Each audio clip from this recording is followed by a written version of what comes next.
Assalamualaikum warahmatullahi wabarakatuh. Waalaikumsalam warahmatullahi wabarakatuh. Selamat pagi. Sebelum kita mulai pelajaran hari ini, mari kita berdoa untuk mengawali hari ini. Berdoa mulai.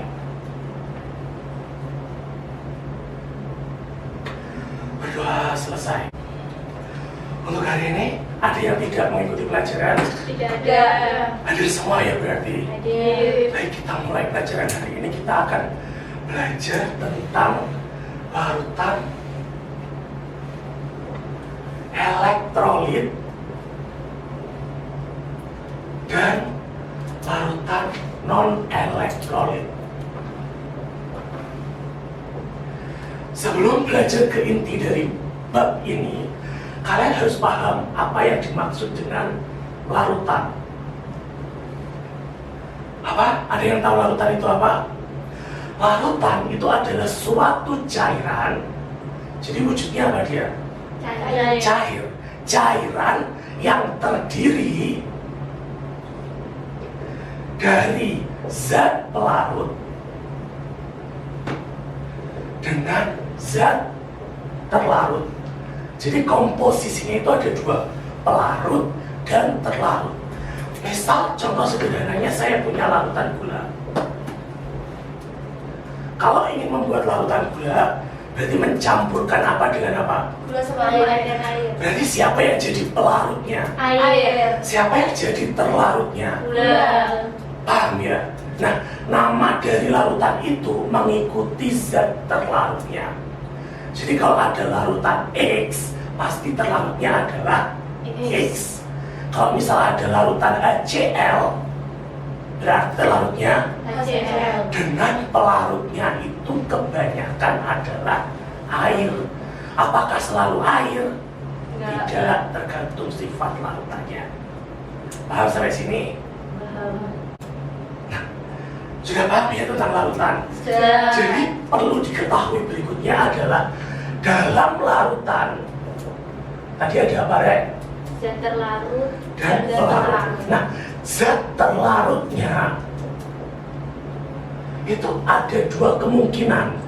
Dia dapat terurai menjadi ion, sama dia tidak dapat terurai menjadi ion.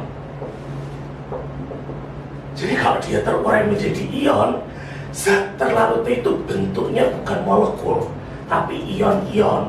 Ada ion positif, ada ion negatif. Paham ya?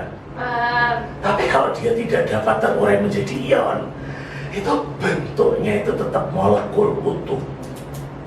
Nah, yang membedakan dia elektrolit sama non-elektrolit itu ini. Kalau dia dapat terurai menjadi ion-ion positif negatif yang bergerak bebas, jika dialiri listrik, maka listrik itu akan dapat disalurkan sehingga dia dapat menghantarkan listrik. Tetapi jika molekulnya itu tidak terurai menjadi ion, ketika dia dialiri listrik, listriknya berhenti di kabel itu tadi. Dia tidak dapat disalurkan ke kutub lainnya. Nah, di sini saya beri contoh, ini adalah uji nyala lampu. Apa? Uji nyala Jadi lampu. kita sediakan di sini ada larutan, di sini ada sumber arus listrik, kita bisa pakai baterai. Soalnya tegangannya kecil, jadi masih aman. Kalau kalian pakai stop kontak itu sangat berbahaya. Ya, terus sini ada apa ini? Lampu dengan watt kecil, jangan sampai besar ya. Kita menyesuaikan dengan baterai yang digunakan. Paham ya? Ya. Di sini ada logam yang kita gunakan sebagai elektrode yang menghubungkan antara kabel listrik dengan cairan. Jadi kita kalau menghubungkan kabel atau listrik dengan cairan itu harus menggunakan penghubung. Penghubungnya disebut apa ini? Elektrode. Apa? Elektrode. Benar, ada dua, yang satu positif, yang satu negatif. Yang positif disebut dengan katode, yang negatif disebut dengan anode. Paham ya? Coba perhatikan lagi, apabila larutan ini bersifat elektrolit, maka molekul zat terlarutnya tadi bagaimana? Terurai. Terurainya dalam bentuk apa di sini nanti kelihatan nih, dalam bentuk gelembung. Jadi nanti ada gelembung-gelembung di sekitar elektrode. Apa kira? Elektrode. Aku gambar apa ini? Gelembung. Gelembung ini menunjukkan apa? Terurai. Terurainya. Iya, terurai menjadi apa tadi? Ion. Ion. Jadi itu ada ionnya. Kalau dia ada gelembung, berarti larutan itu bersifat elektrolit karena dia dapat terurai menjadi ion positif dan ion negatif. Paham ya? Jadi kalau dia elektrolit ada gelembung. Sama satu lagi, lampunya itu bagaimana keadaannya? Nyala. Nyala, gitu ya. Tergantung warnanya ya. Paham nggak sampai sini? Tapi kalau ternyata larutan ini bersifat non elektrolit, akan terjadi gelembung apa tidak? Tidak. Kenapa tidak? Karena tidak terurai. Benar, jadi konsepnya itu dia dapat terurai apa tidak. Kalau dia dapat terurai elektrolit, kalau dia tidak dapat terurai tidak elektrolit atau non elektrolit. Sebelum saya akhiri untuk hari ini, apakah ada pertanyaan? Pak, saya tanya. Oh ya, silakan. Sebutkan namanya dulu. Perkenalkan, nama saya Jalista Atta Herani. Mau tanya, mungkin nggak Pak lampunya nyala itu tidak ada gelembungnya?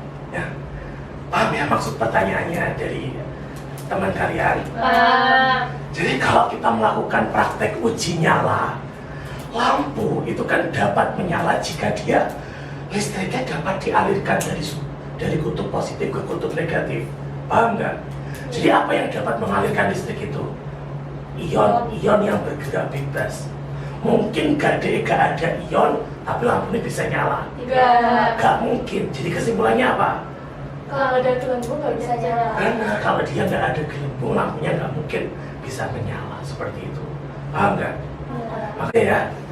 Hari ini saya akhiri. Jangan lupa untuk belajar. Terima kasih untuk waktunya. Wassalamualaikum warahmatullahi wabarakatuh. Waalaikumsalam warahmatullahi wabarakatuh. Alhamdulillahirabbil alamin.